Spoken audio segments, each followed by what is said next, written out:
நீதி வேண்டும் நீதி வேண்டும்ட்டு இப்போ வரைக்கும் பல போராட்டங்கள் நடந்தாலும் கிட்டத்தட்ட 23 வருஷமா தன்னுடைய மகளுக்காக அம்மா போராடிட்டு இருக்காங்க அப்படின்னும் போது அது ரொம்ப பெரிய சவாலான விஷயம் தான். ஆமாங்க, நடிகை பிரித்யூஷாவுடைய வழக்குல திருப்பு முனைகள்லாம் சில விஷயங்கள் நடந்திருக்கு. அது மட்டும் இல்லாம அவங்க அம்மாவும் ஒரு சில விஷயங்களை சொல்லியிருக்காங்க. ஸோ நீதி அப்படின்றது சாதாரண மக்களுக்கு மட்டும் இல்லைங்க, ஒரு நடிகையா இருந்தாலுமே கிடைக்க ரொம்ப கஷ்டமா தான் இருக்கு. இது ஏன் நான் நடிகை அப்படின்ட்டு மென்ஷன் பண்றேன் அப்படின்றத தொடர்ந்து வீடியோல பார்க்கலாம். அதுக்கு முன்னாடி சேனலை சப்ஸ்கிரைப் பண்ணாதவங்க மறக்காம சப்ஸ்கிரைப் பண்ணிட்டு பக்கத்துல இருக்க பெல் ஐக்கனையும் மறக்காம பிரஸ் பண்ணிடுங்க. பொதுவாகவே நீதி வேண்டும் அப்படின்ட்டு அந்த சமுதாயத்துல போராடும் போது அவங்களுக்கு என்ன, அவங்கள சாதாரண மக்கள், அதுவே ஒரு நடிகையோ இல்ல நடிகரோ இல்ல பெரிய பணக்காரனோ இப்படிலாம் இருந்தாங்கன்னா கண்டிப்பா அவங்களுக்கு நீதி கிடைச்சிருக்கும். என்ன சாதாரண மக்களுக்குலாம் எப்படி நீதி கிடைக்கும் அப்படின்னு நம்ம சொன்னாலும் இங்க ஒரு நடிகைக்கே இப்படிப்பட்ட ஒரு நிலை தானா அப்படின்ற கேள்விதான் உருவாகுது. இந்த இடத்துல கிட்டத்தட்ட 23 வருஷம் பார்க்கும் போது இந்த கேஸுக்கு ஏன் இவ்வளோ இழுபடி, என்ன நடந்தது, அந்த குற்றவாளியை 4 வாரத்துக்குள்ள சரணடைய சொல்லியிருக்காங்க.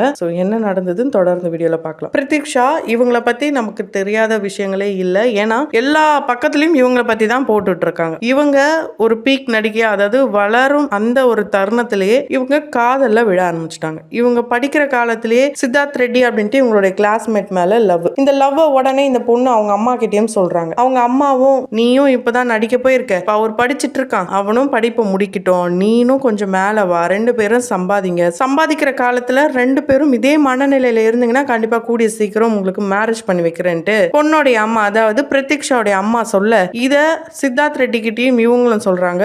ஓகே அப்படின்ட்டு 2 பேரும் அப்படியே எப்பவும் போல பாக்குறது பேசுறது இந்த ஒரு ஸ்டேஜ்ல இருக்காங்க. இவங்களும் ஆக்டிங்ல ரொம்ப பிஸியா ஆயிடுறாங்க. வாக்குறுதியும் பிரதீக்ஷாவும் சொல்லிடுறாங்க, ஓகே நான் நல்லா சம்பாதிக்கிற காலத்துல கல்யாணம் பண்ணிக்கிறேன்ட்டு. இது இப்படியே போயிட்டே இருக்கும் போது சித்தார்த் ரெட்டி கிட்ட இருந்து பிரதீக்ஷாக்கு ஒரு ஃபோன் கால். நம்ம 2 பேரும் கொஞ்சம் லாங் டிரைவ் போகலாம், ஒரு 15 நாள் ட்ரிப்பை போடுவோம், ஜாலியாக என்ஜாய் பண்ணிட்டு வரலாம்னு சொல்றாங்க. ஓகே, எனக்கும் இப்போ வந்து தேஜா அவர்களுடைய மூவி, அதாவது ஜெயம் படத்துல வாய்ப்பு கிடைச்சிருக்குன்ட்டு அவங்க அம்மா கிட்ட சந்தோஷமா பேசின அந்த தருணத்துல அந்த கால் வந்ததுனால இவங்களும் ஜாலியில ஓகே சொல்றாங்க. அம்மா கிட்ட சொல்லிட்டு போறாங்க, பார்லருக்குலாம் போயிட்டு போகணும்னு சொல்றாங்க. கொஞ்ச நேரத்துல திரும்ப இன்னொரு ஃபோன் கால் வருது. ரொம்ப சந்தோஷமா பேசின பொண்ணு இப்படி வந்து ஹாஸ்பிட்டல் இருக்காளே, என்ன ஆச்சு ஏதாச்சுன்னு ஒரு ஹாஸ்பிட்டலுக்கு போய் பார்க்குறாங்க, பிரைவேட் ஹாஸ்பிட்டல். அங்க போனா சித்தார்த் ரெட்டியோட மொத்த குடும்பம், ஃபேமிலி, ஃப்ரெண்ட்ஸ் எல்லாருமே இருக்காங்க. எல்லாரும் போய் பார்த்துட்டு வராங்க அதே ஹாஸ்பிட்டல்ல பக்கத்து ரூம்ல இருந்த நடிகை பிரதீக்ஷாவை அவங்க ஃபேமிலி யாரையுமே பார்க்க விடல. கேட்டா ட்ரீட்மெண்ட் ஒரு 3 மணி நேரம் ட்ரீட்மெண்ட்டே சொல்றாங்க. ஒரு கட்டத்துல உங்க பொண்ணு ஃபுல்லா மோஷன் போயிட்டாங்க, உங்க பொண்ணுக்கு வந்து வேற ட்ரெஸ் வேணும்ட்டு அவங்க போட்டிருந்தாங்கல்ல, அந்த ஆக்சிடென்ட் சொல்லி ஒரு டிராமாவை கிரியேட் பண்ணிருப்பாங்கல்ல, அந்த ட்ரெஸ் வந்து கிழிச்சிட்டு புது ட்ரெஸ்ஸை கொடுக்க போறாங்க. அதுக்கு இடையில ஹார்ட் அட்டாக் வந்துருச்சு உங்க பொண்ணுக்கு அப்படின்னு சொல்றாங்க. அப்பயும் பொண்ணை பார்க்க விடல. இப்படியே ஒவ்வொரு கதைகளா போலீஸ் சைட்ல இருந்தும் இன்னொரு பக்கம் ஹாஸ்பிட்டல்ல இருந்தும் சொல்லிட்டு இருக்காங்க. என்ன நடந்தது அப்படின்ட்டு ஒரு விஷயம் வெளியாகுது அவங்க இறந்ததுக்கு அப்புறம். இது போல பாய்சன் சாப்பிட ட்ரை பண்ணிருக்காங்க, ஃபேமிலியில ஒத்துக்கல, அதாவது பையனுடைய ஃபேமிலியில ஒத்துக்கல, 2 பேரும் லாங் டிரைவ் போயிருக்காங்க. அப்போ சூசைட் பண்றதுக்கு பாய்சனை சாப்பிட்டுருக்காங்க. அது அவங்களுக்கு ஒத்துக்காம அவங்களுக்கு இந்த மாதிரி ஆயிடுச்சு. ஆக்சிடென்ட் ஒரு பக்கம் நடந்திருக்கு. உள்ள போயிட்டு அந்த மருந்து வேலை செய்ய அவங்களுக்கு ஹார்ட் அட்டாக் வந்து இறந்துட்டாங்க அப்படின்ட்டு ஒரு கேஸை போட்டு ஃபைலையும் க்ளோஸ் பண்ணிடுறாங்க. இதோட அன்னைக்கு அங்க முடிஞ்சு போயிடுச்சு 2002. அதுக்கப்புறம் அவங்க அம்மா கிட்ட 3 நாள் கழிச்சு, இந்த பாடி எரிச்சதுக்கு அப்புறம் 3 நாள் கழிச்சு ரிப்போர்ட், போஸ்ட்மார்டம் ரிப்போர்ட் வருது. அதுல அந்த பொண்ணை ரேப் பண்ணி மர்டர் பண்ணது மட்டும் இல்லாம அதுக்கு ஒரு சில அங்கம் அடையாளம்லாம் சொல்றாங்க. கழுத்துல நெரிச்சு அந்த கை விரல்கள்லாம் வந்து பதிஞ்சதாகவும், இந்த மாதிரி அங்கங்க கீறல்கள், நகத்துடைய அந்த கீறல், ரத்த காயம், இது போல நிறைய விஷயங்கள் பிரைவேட் பார்ட்லயும் ஒரு சில விஷயங்களை சொல்றாங்க. அதெல்லாம் கேட்கும் போது ரொம்பவே கொடூரத்தோட உச்சம் தான். ஏன்னா ஒரு காசு இருக்கு, நல்ல வசதியான பொண்ணு, நடிகை, அப்படி இருக்கும் போது அவங்களுக்கே இந்த நிலைமை அப்படின்னு நினைக்கும் போது சாதாரண மக்களுக்கெல்லாம் எப்படிப்பட்ட ஒரு நிலைமையா இருக்கும்னு நினைச்சு பார்த்தா தான் பயமா இருக்கு. இப்போ இந்த கேஸ்ல என்ன நடந்திருக்கு, அவங்க அம்மா 2011 திரும்ப கேஸ் ஃபைல் பண்றாங்க, போராடுறாங்க, மேல்முறையீடுலாம் பண்றாங்க. 40,000 கொடுக்குறேன் அப்படின்னு சொல்றாங்க. இல்ல என் பொண்ணோடைய உயிர்னா எங்களுக்கு 40,000 தானா அப்படின்லாம் சொல்றாங்க. ஜஸ்டிஸ் தான் வேணும், அந்த குற்றவாளிக்கு தீர்ப்பு வழங்கணும் அப்படிலாம் சொல்றாங்க. என்ன நடந்திருக்குன்னா, சித்தார்த் ரெட்டியும் அவங்களுடைய ஃப்ரெண்ட்ஸும் சேர்ந்து தான் இவங்களை வந்து ரொம்ப கொடூரமா கொண்டு இருக்காங்க 21 வயசுலயே.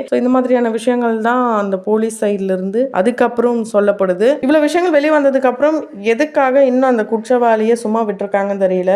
இப்போ திருப்பு முனையா ஒரு ரீசெண்டா என்ன வந்திருக்குன்னா, 4 வாரத்துக்குள்ள அந்த குற்றவாளி சரண் அடைஞ்சே ஆகணும், அப்படி இல்லைன்னா மிகப்பெரிய ஒரு ஆக்ஷன் எடுக்கப்படும் அப்படின்னு சொல்லியிருக்காங்க. இந்த நிலையில தான் பிரதீக்ஷாவுடைய அம்மா வந்து ஒரு இன்டர்வியூ கொடுத்திருந்தாங்க. இருந்தாங்க. அதில் என்னுடைய பொண்ணுடைய உடம்புகளில் இவ்வளோ காயங்கள் இருந்தது. அது முழுக்க முழுக்க சித்தார்த் ரெட்டி தான் பிளான் பண்ணி தான் பண்ணியிருக்காங்க. பணம் ஆசைப்பட்டு அந்த பொண்ணு மேலே ஆசைப்பட்டு இப்படி பண்ணியிருக்காங்க. ஸோ என்னென்னவோ கட்டுக்கதையெல்லாம் சொல்லிட்டு இருந்தாங்க. அதெல்லாம் நாங்கள் கேட்குற மனநிலையெல்லாம் கிடையாது. அதுவும் இல்லாமல் கண்டிப்பாக என் பொண்ணுக்கு நீதி கிடைக்கிற வரைக்கும் நான் விட மாட்டேன் அப்படின்னு சொன்னது மட்டும் இல்லாமல் அவங்களுடைய பொண்ணுடைய நேமில் ஒரு ஃபவுண்டேஷன் ஆரம்பித்து உமன் எம்பவர்மெண்ட்டை உருவாக்கிட்டு இருக்காங்க. குறிப்பாக 50,000க்கும் மேற்பட்ட பெண்களுக்கு இப்போ வரைக்கும் அவங்க ட்ரைனிங் கொடுத்து நல்ல லெவலில் வச்சுருக்காங்க. என்னென்ன ட்ரைனிங் பார்த்தீங்கன்னா படிக்கிறதுக்காக ஸ்போக்கன் இங்கிலீஷ், டைலரிங், அதுக்கப்புறம் ஜாப் ஓரியன்டா இது போல் நிறைய ட்ரைனிங்லாம் கொடுத்து இப்போ வரைக்கும் பிரதீக்ஷா பேரை சொல்லி பல பெண்களை தைரியமாகவும் முன்னேற்றிட்டு இருக்காங்க. உண்மையாலே இது ரொம்ப பெரிய விஷயம் தான். பிரதீக்ஷா ஃபர்ஸ்ட் தெலுங்கு படத்தில் தான் அறிமுகமாகறாங்க. அவங்க மாடலிங்கில் தான் கெரியரை ஸ்டார்ட் பண்ணுறாங்க.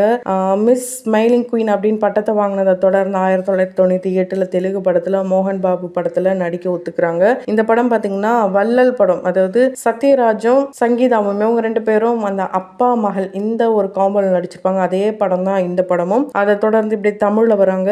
மனுநிதி அப்படின்ற ஒரு படத்தில் நடிக்கிறாங்க. அது தம்பிராமையா அவர்களுடைய படம் தான். அதுக்கப்புறம் தவசி, கடல் பூக்கள், சவுண்டு பார்ட்டி, சூப்பர் குடும்பம் இப்படி எக்கச்சக்கமான நிறைய வெற்றி படங்களை கொடுத்துட்டு இருந்த 21 வயசு இளம் பெண் தான் இப்படிப்பட்ட சூழல்ல சிக்கி அவங்களுடைய வாழ்க்கையை சின்னாம்பண்ணமா ஆயிடுச்சு. ஸோ குற்றவாளி இப்போ வரைக்கும் 23 வருஷமா ஒரு அம்மா வந்து பொண்ணும் இல்லாம அவங்களுடைய நினைவுல ரொம்பவே மன வலியோட போராடிட்டு இருக்காங்க. நீதியும் கிடைக்கல. ஆனா குற்றவாளி ஃபேமிலியோட நல்லா ஜாலியா இருக்காங்க. இதெல்லாம் கவர்மெண்ட் சொல்லி எதுவுமே இல்லை. இந்த சொசைட்டி ரொம்பவே ஒரு மோசமான சூழல்ல தான் நாளுக்கு நாள் போயிட்டு இருக்கு. என்னதான் நம்ம ஏஐ வேர்ல்டுல வந்துட்டோம் அப்படின்னு சொன்னாலும் இங்க இப்படியும் ஒரு சில விஷயங்கள் இப்போ வரைக்கும் நடந்துட்டே தான் இருக்கு. இந்த ஒரு நடிகைக்கே தீர்ப்பு வழங்குறதுக்கு 23 வருஷம் ஆகுதுன்னா கண்டிப்பா சாதாரண பெண்களுக்கு நினைச்சு பார்க்கவே முடியல. ஏன்னா இப்போ ரீசெண்டாக நம்ம நிறைய பெண்களுக்காக ஜஸ்டிஸ் ஜஸ்டிஸ் அப்படின்ட்டு ஹேஷ்டாக்லாம் போட்டு பார்த்துருப்போம். அவங்களுக்குலாம் நீதி எப்போ எத்தனை வருஷம் கழிச்சு கிடைக்கும், நம்மளாம் அப்போ இருப்போமா இல்லையான்னு கூட தெரியல. உண்மையிலே ஒரு ஒஸ்டான ஒரு சொசைட்டியில தான் நம்ம எல்லாருமே இருக்கோம். ஒரு நாளுக்கு நாள் வந்து சேஃப்டியே கிடையாது யாருக்குமே, பெண்களாக இருக்கட்டும் ஆண்களாக இருக்கட்டும், யாருக்குமே சேஃப்டி இல்லாத ஒரு சொசைட்டியில தான் நம்ம இருக்கோம். வெளியே போகிறதுக்கே ஒரு பயமாக தான் இருக்குது. வீட்டுக்குள்ளே இருக்கவும் பயமாக இருக்குது. எப்போ யார் வந்து என்ன பண்ணுவாங்கன்னு கூட தெரியாது. ஸோ எல்லாருமே சேஃபாக இருங்க. இந்த யாரையும் நம்பாதீங்க. இந்த குற்றவாளிக்கு என்ன தண்டனை கொடுக்கலாம் அப்படின்றத கமெண்ட் பாக்ஸில் மறக்காமல் கமெண்ட் பண்ணுங்கள். தொடர்ந்து வீடியோஸ்லாம் பார்க்கணும்னு நினச்சிங்கன்னா உடனே சேனலை சப்ஸ்கிரைப் பண்ணிவிட்டு பக்கத்தில் இருக்க பெல் ஐக்கானையும் மறக்காமல் ப்ரெஸ் பண்ணிவிடுங்க.